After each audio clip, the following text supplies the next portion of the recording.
Welcome everyone to our lecture on Markov chains. Today we're just going to look at the definition of a Markov chain, give some examples, and look at the long-term behavior of a Markov chain. So Markov chains, they're going to be a useful tool for studying certain probabilistic models, and they use matrix algebra in a really powerful way, and indeed we'll use a lot of the techniques that we've already learnt, such as eigenvalues and eigenvectors, to actually analyze the process, the Markov chain process.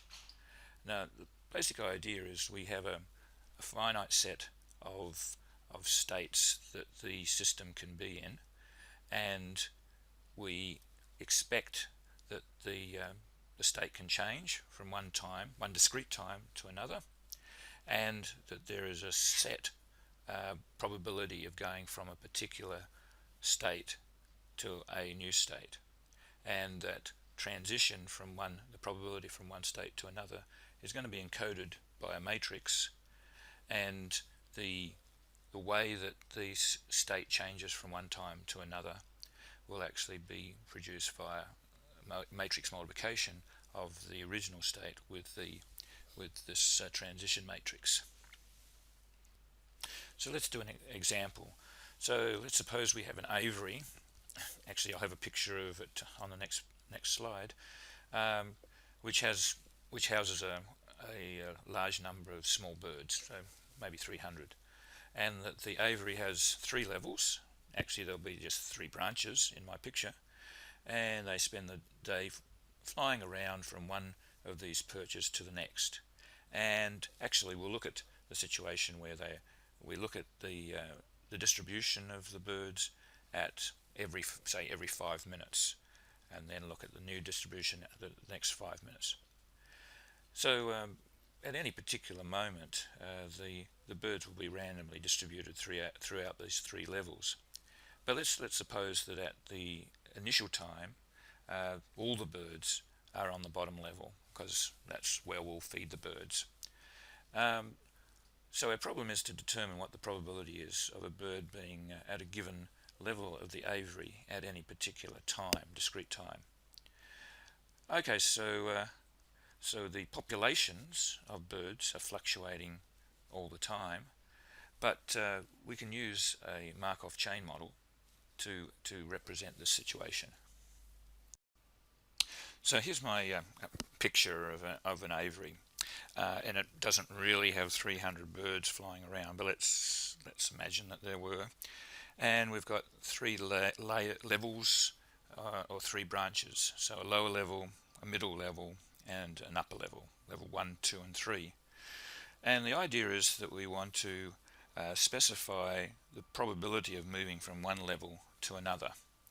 So for instance, let's start off with the first level. So the bird is sitting here on the first level, and we're going to say that there's 1/2 chance that it basically stays at that level. Then we're going to say that there's a 1/3 chance of it moving to the next level. So let's actually color the next level in. So that gives us this. So here's the second level, and while we're here we might as well show the third level. So back to the probabilities, we'll say that there's a probability of 1/3 moving between the lowest level to the next level, and there's a lesser probability of moving from the lowest level up to the top level, so maybe 1/6. Notice that these probabilities add up to 1. Now for the middle level, let's suppose that there's a 1/4 chance of going up and a 1/4 chance of going down, and once again we just assume that there's 1/2 chance of it staying at the same level. And then finally, let's deal with the upper level. So we're going to say that there's a 1/6 chance of going down right down to the bottom level. There's a 1/3 chance of going to the middle level, and there's a 1/2 chance of staying at that third level.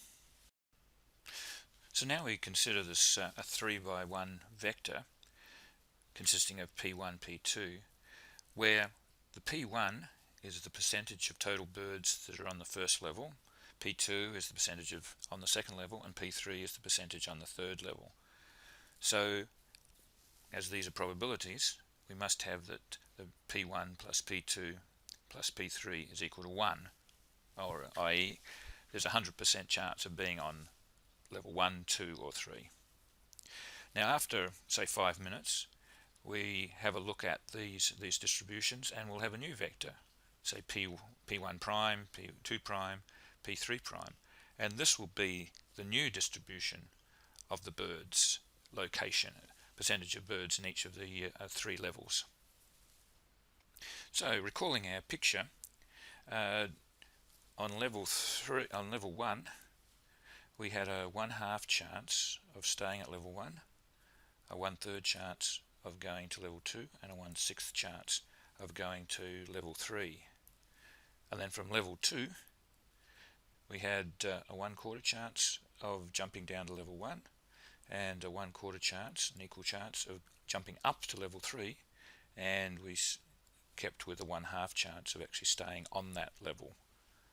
And then from level 3 we decided that the probabilities would be, once again, 1/6 to jump down to level 1, 1/3 chance jumping down to level 2, and then a 1/2 chance of staying at level 3. Now just a thing to note, that each of these columns adds up to 1, and that's going to be a necessity for one of these transition matrices for a Markov chain problem. So let's just make some general definitions. If we have a vector which is made up of non-negative entries, P1 up to Pn, and those entries add up to 1, then such a vector is called a probability vector. And in addition, if we have a square matrix whose columns are probability vectors, then we have what we call a stochastic matrix. Now the transition matrix that we just put together or created for our aviary problem, that takes our system from one distribution to another, is a stochastic matrix. So now we have the definition of a Markov chain. So it's a sequence of probability vectors, let's call them x0, x1, x2, off to infinity, together with a corresponding stochastic matrix T, which is going to be the transition matrix, such that these x's are related to each other via a simple recursion relationship, that the x1 is obtained from the x0 by applying T to x0, and then x2 is obtained from x1 by applying T, x3 is obtained by applying T, the transition matrix, to x2. And we can write that down as a simple recurrence relationship, that the xk plus 1 is equal to applying the transition matrix to the previous state, xk. And indeed, the vector xk at any particular time is called the state vector at that particular time. Okay, so let's go back to our simple aviary example, and let's suppose that at breakfast all the birds are down on the first level, and we'd like to know what the distribution will be at the next time step, or in 5 minutes time. So the first thing is we encode the fact that all the birds are on the first level by saying that the probability distribution, the state vector at time 0, is given by 1, 0, 0. So a probability of 1 being in level 1 and a probability of 0 being in level 2 or 3. Now, according to the Markov chain model, the bird distribution after 5 minutes is just going to be the transition matrix times the state vector. So we multiply that out. Our transition matrix is given here. The state vector at time 0 is given by 1, 0, 0, and we just multiply it out, and we get this as the state at time 5 minutes. So half of our birds are still on level 1, a third of them are on level 2, and 1/6 of the birds are on level 3. So what happens after another 5 minutes? Well, we have to apply the transition matrix now to the new distribution, and when we do that, we get the distribution at time 2 as being 13/36, 7/18, and 1/4. So we're mixing up the distributions as time goes on.